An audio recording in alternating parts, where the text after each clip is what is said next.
ಆತ್ಮೀಯ ಬಂಧುಗಳೇ, ಮಹಾಭಾರತ ಉದ್ಯೋಗ ಪರ್ವ, ಇದರಿಂದ ಸಂಜೆಯ ಧೃತರಾಷ್ಟ್ರನನ್ನ ಭೇಟಿಯಾಗೋದು, ಈ ವಿಷಯದ ಬಗ್ಗೆ ನಾವು ತಿಳ್ಕೊಳ್ತಾ ಇದ್ವಿ. ಈಗ ನೋಡಿ, ವೈಶಂಪಾಯನರು ಹೇಳ್ತಾರೆ ರಾಜನೇ, ಆಮೇಲೆ ರಾಜ ಯುಧಿಷ್ಠಿರನ ಆಜ್ಞೆಯನ್ನ ಪಡ್ಕೊಂಡು ಸಂಜೆಯ ಅಲ್ಲಿಂದ ಹೊರಡ್ತಾನೆ. ಅಂದ್ರೆ ಇಲ್ಲಿ ಯುಧಿಷ್ಠಿರ ಮಹಾರಾಜನಿಗೆ ಸಂಜೆಯ ಕೆಲವೊಂದು ಬುದ್ಧಿವಾದವನ್ನ ಹೇಳ್ತಾನೆ. ಅಂದ್ರೆ ನೀವು ಧರ್ಮವನ್ನ ಆಚರಣೆ ಮಾಡುವಂಥವ್ರು, ನೀವ್ ಯಾಕೆ ಯುದ್ಧ ಮಾಡಬೇಕು ಅಂತ ಈ ರೀತಿ ಯೋಚನೆ ಮಾಡ್ತಾ ಇದ್ದೀರಾ? ಯುದ್ಧ ಮಾಡೋದಕ್ಕಿಂತ ಭಿಕ್ಷೆ ಬೇಡೋದು ಒಳ್ಳೇದು, ಅಥವಾ ಕಾಡಲ್ಲೇ ನೀವು ಇನ್ನೂ ಅಲ್ಲೇ ಕಾಲವನ್ನ ಕಳೆದ್ರೂ ಪರವಾಗಿಲ್ಲ, ಕಷ್ಟಗಳನ್ನು ಅನುಭವಿಸಿದ್ರೂ ಪರವಾಗಿಲ್ಲ. ಆದ್ರೆ ಯುದ್ಧ ಮಾಡಿ ಅಷ್ಟು ಜನ ಸತ್ತು ಅವ್ರಿಗೆಲ್ಲ ತೊಂದರೆ ಆಗಿ ಆ ಪಾಪವನ್ನೆಲ್ಲ ನೀವು ಯಾಕೆ ಪಡ್ಕೊಳ್ತೀರಾ? ಅಂದ್ರೆ ಒಂದು ಹಿಂಸೆಯಂತಹ ಒಂದು ಕೆಲಸಕ್ಕೆ ನೀವು ಯಾಕೆ ಹೇಳಿತೀರಾ ಅಂತೆಲ್ಲ ಹೇಳ್ತಾನೆ. ಆಗ ಯುಧಿಷ್ಠಿರ ಮಹಾರಾಜ ಹೇಳ್ತಾನೆ, ನಾವು ಯಾಕೆ ಮಾಡ್ತಾ ಇದ್ದೀವಿ ಅಂತಂದ್ರೆ, ನಾವು ಎಷ್ಟೋ ಕಷ್ಟಗಳನ್ನು ಅನುಭವಿಸಿದೀವಿ, ಆದರೆ ನಮ್ಮ ಪಾಲನ್ನು ನಾವು ಕೇಳೋದು ನಾವು ಕೇಳೋದು ತಪ್ಪಲ್ಲ. ಆಮೇಲೆ ಆಗೇನೋ ಧರ್ಮಕ್ಕೆ ಕಟ್ಟು ಬಿದ್ದಿದ್ವಿ, ಅದಕ್ಕೋಸ್ಕರ ಅವನೇನು ಹೇಳಿದ್ರು ಅದನ್ನೆಲ್ಲ ನಾವು ಪಾಲನೆ ಮಾಡಿದ್ವಿ. ಈಗ ನಾವು ಸರಿಯಾದ ದಾರಿಯಲ್ಲಿ ಇದ್ದೀವಿ, ನಮ್ಮ ಪಾಲನ್ನ ನಾವು ಕೇಳ್ತಾ ಇದ್ದೀವಿ, ನಮಗೆ ಕೊಟ್ಟಂಥ ಶಿಕ್ಷೆಯನ್ನು ಅನುಭವಿಸಿದ್ದೀವಿ, ಎಲ್ಲ ಕಷ್ಟಗಳನ್ನು ಕೂಡ ನಾವು ಅನುಭವಿಸಿದ್ದೀವಿ, ಯಾರಿಗೂ ತೊಂದರೆ ಕೊಟ್ಟಿಲ್ಲ. ಸೊ ಈಗ ನಮ್ಮ ರಾಜ್ಯವೂ ಬೇಡ, ಹಸ್ತಿನಾಪುರ ಫುಲ್ ಕೊಡು ಅಂತ ನಾನು ಕೇಳ್ತಾ ಇಲ್ಲ, ಬರೀ ಒಂದು 5 ಊರನ್ನಾದರೂ ಕೊಡು ಅಂತ ಕೇಳ್ತಾ ಇದ್ದೀನಿ ಅಷ್ಟೇ. ಇಲ್ಲ ಅಂತಂದರೆ ನಾವು ಯುದ್ಧ ಮಾಡೋದಕ್ಕೆ ರೆಡಿಯಾಗಿದ್ದೀವಿ ಅಂತಂದರೆ ನಾವು ಶಾಂತಿಯನ್ನೇ ಇಷ್ಟಪಡುವಂಥವ್ರು.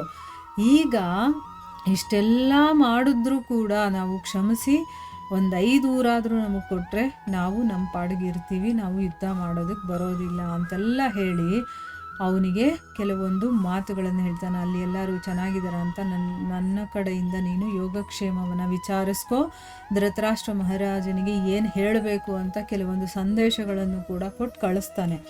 ಸೊ ಅಲ್ಲಿಂದ ಬಂದ ಮೇಲೆ ಅವನು ಸಂಜಯ ಏನು ಮಾಡ್ತಾನೆ, ಹಸ್ತಿನಾಪುರಕ್ಕೆ ತಲುಪಿ ಅವನು ಬೇಗ ಅಂತಃಪುರಕ್ಕೆ ಹೋಗ್ತಾನೆ. ಮತ್ತೆ ದ್ವಾರಪಾಲಕರಿಗೆ ಹೇಳ್ತಾನೆ.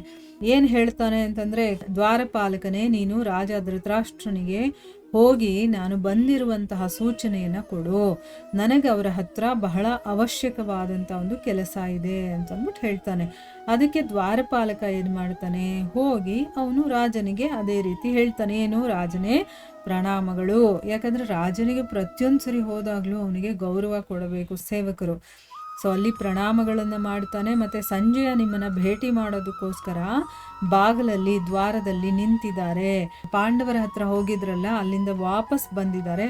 ಅವರಿಗೆ ನಾನು ಏನು ಆಜ್ಞೆಯನ್ನು ಕೊಡಬೇಕು, ನೀವೇನು ಹೇಳ್ತಿರೋ ಅದನ್ನು ಹೋಗಿ ನಾನು ಅಲ್ಲಿ ಹೇಳ್ತೀನಿ ಅಂತಂದ್ಬಿಟ್ಟು ಹೇಳ್ತಾನೆ. ಆಗ ಧೃತರಾಷ್ಟ್ರ ಹೇಳ್ತಾನೆ, ಸಂಜೆಯನನ್ನು ಸ್ವಾಗತ ಪೂರ್ವಕವಾಗಿ ನೀವು ಒಳಗಡೆ ಕರ್ಕೊಂಡು ಬನ್ನಿ, ನನಗಂತೂ ಅವನ ಜೊತೆ ಭೇಟಿಯಾಗೋದಕ್ಕೆ ಯಾವತ್ತೂ ಅಡ್ಡಿ ಇಲ್ಲ. ಆದರೂ ಕೂಡ ಅವನು ಬಾಗಿಲಲ್ಲೇ ಯಾಕೆ ನಿಂತಿದ್ದಾನೆ, ಅವನು ಒಳಗಡೆ ಬರ್ಬೋದಾಗಿತ್ತಲ್ಲ, ನಾನು ಅವನಿಗೆ ಯಾವತ್ತೂ ಅಡ್ಡಿಯನ್ನು ಮಾಡಿಲ್ವಲ್ಲ ಅಂತಂದ್ಬಿಟ್ಟು ಹೇಳ್ತಾನೆ. ಆಮೇಲೆ ರಾಜನ ಆಜ್ಞೆಯನ್ನು ಪಡ್ಕೊಂಡು ಸಂಜಯ ಏನು ಮಾಡ್ತಾನೆ, ಅವರ ಮಹಲಿನ ಒಳಗಡೆ ಪ್ರವೇಶ ಮಾಡ್ತಾನೆ. ಅವನಿದ್ದಂಥ ಒಂದು ಕೊಠಡಿ ಇರುತ್ತಲ್ಲ, ಅದು ದೊಡ್ಡದಾಗಿರೋದ್ರಿಂದ ಆ ರಾಜನ ಕೊಠಡಿಗಳನ್ನು ಕೂಡ ಮಹಲು ಅಂತಾನೆ ಕರೀತಾರೆ. ಆ ಮಹಲಿನ ಒಳಗಡೆ ಪ್ರವೇಶ ಮಾಡ್ತಾನೆ. ಅಲ್ಲಿ ನೋಡ್ತಾನೆ, ಇದು ರಾಜನ ದರ್ಬಾರ್ ಇರುತ್ತಲ್ಲ ಆ ಮಹಲು. ಅಲ್ಲಿ ಸಿಂಹಾಸನದ ಮೇಲೆ ರಾಜ ಕೂತಿರ್ತಾನೆ. ಅವನ ಹತ್ರಕ್ಕೆ ಹೋಗಿ ಕೈ ಮುಗಿದು ಹೇಳ್ತಾನೆ, ರಾಜನೇ, ನಾನು ಸಂಜಯ ನಿಮಗೆ ಪ್ರಣಾಮಗಳನ್ನು ಮಾಡ್ತೀನಿ. ಪಾಂಡವರನ್ನು ನಾನು ಭೇಟಿ ಮಾಡಿ ಇಲ್ಲಿಗೆ ಬಂದಿದ್ದೀನಿ. ಪಾಂಡು ನಂದನನಾದಂಥ ರಾಜ ಯುಧಿಷ್ಠಿರ ಇದ್ದಾನಲ್ಲ, ಅವನು ಕೂಡ ನಿಮಗೆ ಪ್ರಣಾಮಗಳನ್ನು ತಿಳಿಸಿದ್ದಾನೆ.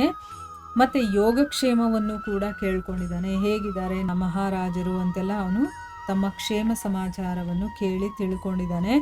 ಅವರು ಬಹಳ ಪ್ರಸನ್ನತೆಯಿಂದ, ಅಂದ್ರೆ ಏನು, ತುಂಬ ಸಂತೋಷವಾಗಿರೋದು, ಮನಸ್ಸಿನಿಂದ ಸಂತೋಷವಾಗಿರ್ತಾರಲ್ಲ ಆ ರೀತಿ. ಮತ್ತು ಆ ರೀತಿ ನಿಮ್ಮ ಮಕ್ಕಳ ಸಮಾಚಾರವನ್ನು ಕೇಳಿದ್ದಾರೆ. ಅಂದರೆ ಅವರಿಗೆ ನಿಮ್ಮ ಮಕ್ಕಳ ಮೇಲೆ ಯಾವುದೇ ದ್ವೇಷ ಆಗಲಿ, ಹೊಟ್ಟೆ ಕಿಚ್ಚಾಗಲಿ ಏನೂ ಇಲ್ಲ. ಅವರು ತುಂಬ ಒಳ್ಳೆಯ ಮನಸ್ಸಿನಿಂದಾನೇ ಅವರ ಯೋಗಕ್ಷೇಮವನ್ನು ಕೇಳ್ಕೊಂಡಿದ್ದಾರೆ. ನೀವು ಮತ್ತು ನಿಮ್ಮ ಪುತ್ರರು, ಮೊಮ್ಮಕ್ಕಳು, ಮಿತ್ರರು, ಮಂತ್ರಿಗಳು ಮತ್ತು ಆಶ್ರಿತರೊಡನೆ, ಅಂದರೆ ಯಾರು ಅವರ ಆಶ್ರಯದಲ್ಲಿರ್ತಾರೋ, ಅಂದರೆ ಯಾರು ಸೇವಕರು, ಪ್ರಜೆಗಳು ಅಂತ ಅರ್ಥ, ಅವರು ಎಲ್ಲರೂ ಕೂಡ ಆನಂದಪೂರ್ವಕವಾಗಿದ್ದೀರಲ್ವಾ ಅನ್ನುವಂಥ ಪ್ರಶ್ನೆಯನ್ನು ಯುಧಿಷ್ಠಿರ ಮಹಾರಾಜ ಕೇಳಿದಾನೆ ಅಂತಂದ್ಬಿಟ್ಟು ಸಂಜಯ ಹೇಳ್ತಾನೆ. ಅದಕ್ಕೆ ಧೃತರಾಷ್ಟ್ರ ಹೇಳ್ತಾನೆ, ಸಂಜಯನೇ, ಧರ್ಮರಾಜ ತನ್ನ ಮಂತ್ರಿ ಪುತ್ರರು ಮತ್ತು ತಮ್ಮಂದಿರ ಜೊತೆ ಕುಶಲವಾಗಿದ್ದಾನಲ್ವಾ, ಅವನು ಚೆನ್ನಾಗಿದ್ದಾನೆ ತಾನೆ ಅಂತಂದ್ಬಿಟ್ಟು ಧೃತರಾಷ್ಟ್ರನು ಕೂಡ ಕೇಳ್ಕೊಳ್ತಾನೆ. ನೋಡಿ,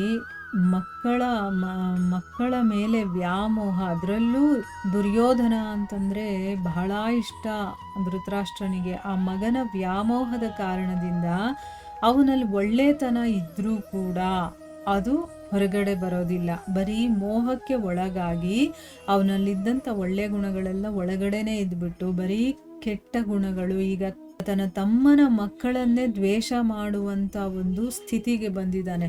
ನನ್ನ ಮಕ್ಕಳು ಮಾತ್ರ ರಾಜ್ಯಭಾರ ಮಾಡಬೇಕು ಅಂದರೆ ಇಲ್ಲಿ ಆ ಮಕ್ಕಳು ಈ ಮಕ್ಕಳು ಅಂತ ಭೇದ ಭಾವವನ್ನು ತೋರಿಸ್ತಾ ಇದ್ದಾನೆ. ಮತ್ತು ಅವರು ಯುದ್ಧ ಮಾಡಿ ಯುದ್ಧದಲ್ಲಿ ಅವರು ಸೋಲ್ಬೇಕು ಅಂತ ಇವನು ಯೋಚನೆ ಮಾಡ್ತಾ ಇದ್ದಾನೆ. ಆದರೂ ಕೂಡ ಅವನಿಗೆ ಗೊತ್ತಿದೆ ಧರ್ಮದ ಹಾದಿಯಲ್ಲಿ ನಡೆಯೋರಿಗೆ ವಿಜಯ ಸಿಗೋದು, ಮತ್ತು ಪಾಂಡವರು ಧರ್ಮದಿಂದ ನಡೀತಾ ಇದ್ದಾರೆ ಅನ್ನೋದು ಗೊತ್ತಿದೆ, ನನ್ನ ಮಕ್ಕಳು ಅಧರ್ಮದಲ್ಲಿದ್ದಾರೆ ಅನ್ನೋದು ಗೊತ್ತಿದೆ. ಆದರೂ ಕೂಡ ಮೋಹ ಅನ್ನೋದು ಹೇಗೆ ನಮ್ಮ ಬುದ್ಧಿಯನ್ನು ಭ್ರಷ್ಟ ಮಾಡುತ್ತೆ ಅನ್ನೋದನ್ನು ಇದರಿಂದ ನಾವು ತಿಳ್ಕೋಬೇಕು. ಅವನಿಗೆಲ್ಲ ಇದ್ದರೂ ಕೂಡ ಮೋಹ ಕವದಿರೋದ್ರಿಂದ, ಆ ಮೋಹದ ಒಂದು ಆವರಣ ಇರೋದ್ರಿಂದ ಬೇರೆ ಯಾವುದೂ ಅವನಿಗೆ ಕಾಣಿಸ್ತಾ ಇಲ್ಲ. ಬರೀ ನನ್ನ ಮಕ್ಕಳು ಚೆನ್ನಾಗಿರ್ಬೇಕು ಅಷ್ಟು ಮಾತ್ರ ಅವನು ಯೋಚನೆ ಮಾಡ್ತಾ ಇದ್ದಾನೆ. ಇಲ್ಲಿಗೆ ನಾವು ನಿಲ್ಲಿಸೋಣ. ಹರೇ ಕೃಷ್ಣ.